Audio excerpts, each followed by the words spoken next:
Bienvenue dans le podcast À cœur et à corps, un podcast à la découverte de notre pouvoir personnel.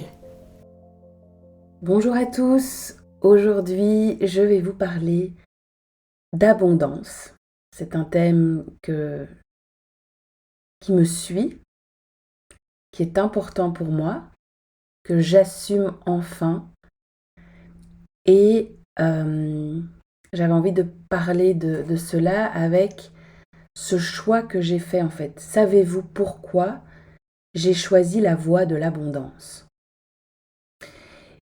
Ce n'est pas né comme ça en moi. C'est quelque chose qui m'a suivi, que je n'ai pas tout de suite compris, mais qui est venu à moi un peu naturellement, dans le sens où c'est venu toucher à une grande blessure que je portais, qui est en lien à ma sécurité, parce que être en sécurité, c'est avoir une maison, un foyer, à manger, de l'argent qui rentre.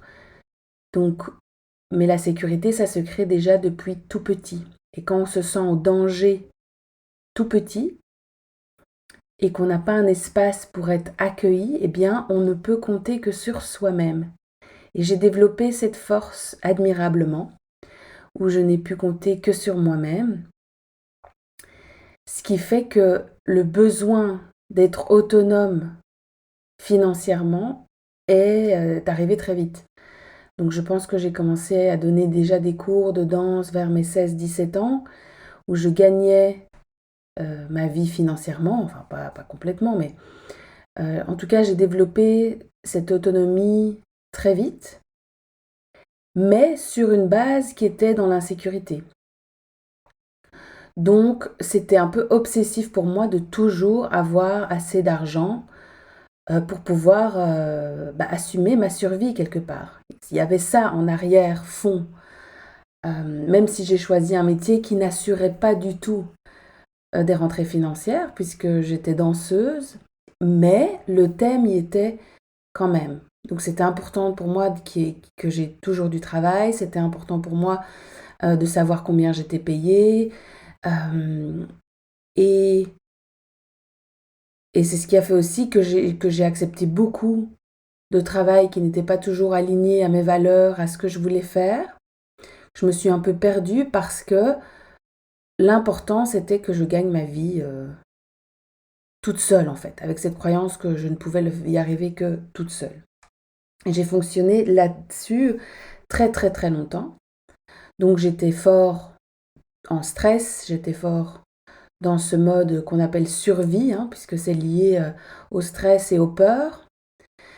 Ce qui fait que j'avais une hygiène de vie aussi qui allait avec ça. Donc je fumais beaucoup, je dormais tard, j'allais coucher tard, je me levais tard.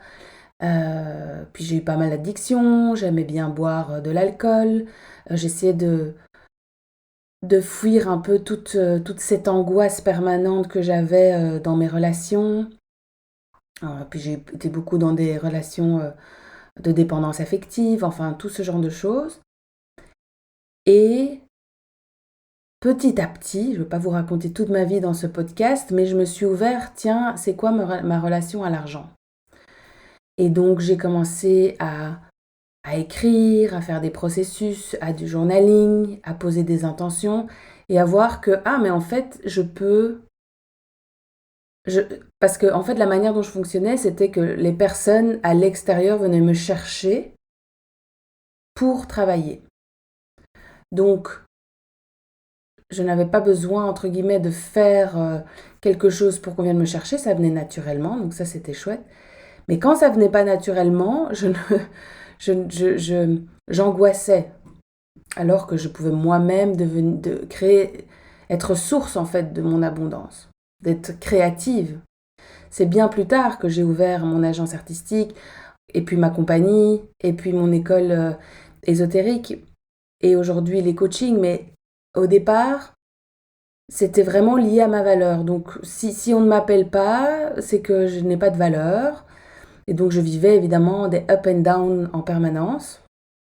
Et puis quand j'ai compris finalement que l'abondance est une énergie, que l'abondance, elle est partout, que l'abondance, elle est naturelle, elle est tout autour de nous et que je n'ai pas à gagner ma vie, je n'ai pas à, à la gagner parce que je l'ai déjà gagnée, je suis vivante, je suis en vie, mais j'ai à me mettre sur cette énergie d'abondance pour recevoir. Eh bien, c'est là que tout a shifté et que j'ai commencé à enfin gagner mieux ma vie. Et puis au-delà de pouvoir créer de l'abondance, ce que j'ai fait plus tard vers mes 30 ans quand j'ai commencé à entreprendre, ce que j'ai remarqué, c'est que je n'arrivais pas, que je ne m'autorisais pas, même quand je créais tellement d'abondance, à me rémunérer, comme si je n'en valais pas la peine. Donc je payais ou les danseurs, les chorégraphes, les professeurs que j'engageais, les studios, enfin tout le matériel, tout ça. Mais j'étais la dernière à me rémunérer. Alors que si si tout ce projet tenait en place, si tous ces morceaux étaient là en place, s'il y avait bien quelqu'un qui avait travaillé pour ça et qui avait tenu cette vision, tenu les engagements, communiqué, créé un site web, qui avait fait de la pub, qui avait mis tout ça ensemble pour qu'un projet tienne, c'était moi. Et ça, c'est comme si ça n'avait pas de valeur. Donc il m'a fallu tout un chemin pour inverser cette croyance, finalement me mettre au centre de mon projet et enfin vivre abondamment. Et vivre abondamment, quand on n'est pas habitué à ça, quand c'est pas quelque chose qui nous a été inculqué, donné, eh bien il faut vraiment le désirer, avoir la volonté d'y aller pour le faire. Donc il faut aller s'observer, voir partout où ça nous fait peur, là où on ne s'autorise pas à être abondant, là où on se prive, là où on est ingrat, on n'a pas de gratitude pour les choses que nous avons, on est toujours dans le manque, on est toujours à se plaindre, on est toujours dans la victime, on critique ceux qui créent de l'argent, qui font de l'argent. Il y a, il y a tellement de choses à aller regarder et donc c'est un long processus que j'ai fait, que j'ai entamé avec des méditations, des affirmations. C'est pas inné, tout d'un coup je me suis réveillée, ok, je me fais de l'argent. C'est tout un processus, c'est comme voilà, tout un arbre qui pousse, une fleur qui s'ouvre. Et ça, c'est l'abondance pour moi, la voie de l'abondance, c'est tiens, la révélation que je mérite, j'ai le droit. Et plus je m'approche de l'abondance, plus je suis dans ma véritable essence. Et c'est pour ça que je connecte ça au développement personnel, parce que plus on fait un travail sur soi, plus on est dans des énergies hautes, plus on a une clarté sur la vie, sur ce qui se joue, plus on a soigné nos traumas, plus on comprend son histoire, et plus on arrive à un état, et donc c'est une vibration plus haute. Et la vibration de l'abondance, elle vibre plus haut, celle du cœur. L'abondance d'amour, l'abondance de plénitude, l'abondance d'argent, mais l'abondance de connexion, de relation. Ça ne veut pas dire que quand on a une énergie de merde, on ne peut pas faire de l'argent. Il y en a qui le font, mais alors c'est sur des bases de peur et je n'ai pas du tout envie d'avoir ce genre d'énergie et ni ce genre de vie d'ailleurs. Mais donc, se mettre dans cet état et se dire en fait je peux avoir ça et pas ça ou ça. C'est pas je dois travailler dur pour avoir de l'argent. Non, je peux avoir une vie paisible et avoir de l'argent. Je peux avoir une vie d'entrepreneur et avoir une belle vie de famille. C'est donc changer toutes ces croyances et c'est se mettre sur ces vibrations. Et l'abondance dans mon chemin de vie à moi, je ne pense pas détenir la seule et unique vérité, loin de là, mais dans mon chemin de vie à moi, c'est connecté à mon amour de moi. C'est connecté à mon estime de moi. Et plus je prends ma place, plus je m'assume, plus je m'en rends compte de mon histoire, de tout ce que j'ai dépassé, plus je vibre une certaine vibration, plus c'est facile pour moi d'enseigner aux gens que j'accompagne. Je les amène dans cette vibration parce que je suis moi-même au-delà des petites peurs, du manque, je suis au-delà de ça et donc directement ils sont en connexion avec cette énergie. Ce n'est pas juste l'enseignement, mais c'est l'énergie que nous sommes. Et c'est à ça que je crois, que on vient croiser des personnes dans nos vies pour se mettre aussi, pour s'imprégner, s'imbiber d'une vibration que ces personnes portent. C'est comme ça que je choisis mes mentors aussi. Je viens me coller à eux pour avoir cette vibration que je n'ai pas encore ou que je recherche. Et c'est tout à fait OK de faire ça. D'aller se mettre vers des personnes qui rayonnent, qui sont joyeux, qui, qui ont de l'abondance, qui ont du discernement, qui ont de la clarté. Ça fait du bien d'être entouré des personnes comme ça. Que quelqu'un qui est dans sa victime, qui se plaint tout le temps. Donc, je choisis les personnes avec qui j'ai envie d'être guidée. Et pareil pour moi, je vais attirer les personnes qui ont envie d'être guidées par moi parce qu'ils sont attirés par l'énergie que je porte ou parce que j'ai dépassé des choses que eux aimeraient aussi dépasser ou que j'ai des fragments de mon histoire qui résonnent avec les leurs. Et donc la voie de l'abondance, c'est sortir de tous nos schémas limitants, de notre petite histoire d'avant, si vous me suivez un petit peu, vous savez que je crois au karma, hein, aux anciennes vies, et donc je suis persuadée qu'on vient aussi nettoyer cela. Et donc on a évidemment pas mal de choses à nettoyer, mais ça en fait partie. Et tant qu'on ne se met pas au centre de sa vie, qu'on ne se donne pas cet amour pur qu'on a perçu parfois de nos parents, des gens autour de nous, tant qu'on accepte des relations toxiques, tant qu'on accepte d'être maltraité, tant qu'on accepte notre ego et notre cerveau de nous parler mal, de nous raconter plein d'histoires et de se baser sur des énergies de peur, de manque, de risque. Attention, c'est risqué, la vie c'est risqué, surtout pas faire ça, ça, ça, ça et ça. Eh bien, on ne peut créer que ce genre de vie-là. Alors que peu importe ce qui se passe autour de nous, c'est en soi qu'on se sent abondant, c'est en soi qu'on se sent bien et c'est à travers cette énergie-là qu'on attire des choses à nous. Que ce soit des rencontres, que ce soit des partenariats, que ce soit des clients, que ce soit des opportunités, que ce soit des voyages, que ce soit une maison, que ce soit une voiture, que ce soit des cadeaux, peu importe. Mais quand on se met sur une énergie d'abondance, de plénitude, de gratitude, eh bien on est là-dedans. Et parfois, vous savez, la vie est faite de cycles, donc parfois on est dans des cycles plus bas où on sent moins cette abondance, mais de garder la foi en soi, de savoir que quelque chose arrive, que la roue tourne, et d'accepter aussi ce moment pour justement faire de l'introspection, pour prendre soin de soi, justement de se réjouir de choses simples. C'est ça la voie de l'abondance. C'est pas d'être tout le temps dans le luxe et l'argent qui coule à flot, mais en tout cas, plus on va rayonner ça, plus ça va venir à nous. Et moi, dans mon histoire, même quand j'étais danseuse et que je gagnais moins que ce que je gagne aujourd'hui, eh bien, j'avais jamais l'impression de manquer. Je voyageais dans le monde entier, tous mes avions étaient payés par la compagnie, j'étais dans des hôtels luxueux payés par la compagnie, j'avais un massage par semaine payé par la compagnie, j'avais un per diem, c'est un montant d'argent pour se nourrir, c'était payé par la compagnie. Je recevais de la vie en permanence. Je me faisais inviter par des amis à aller manger. Et donc, tout ce que je voulais me payer, je ne devais pas m'en priver. Si j'avais tout d'un coup envie de me payer une formation, si j'avais envie de faire un voyage en plus, de rester plus longtemps, je recevais parce que j'étais dans une vibration de joie, parce que voilà, la vibration de joie et d'amour, c'est les vibrations les plus hautes et c'est ce qu'on reçoit.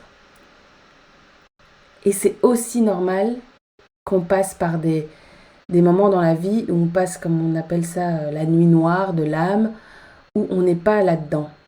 Et on a besoin de toucher ça pour goûter à la gratitude et à l'abondance.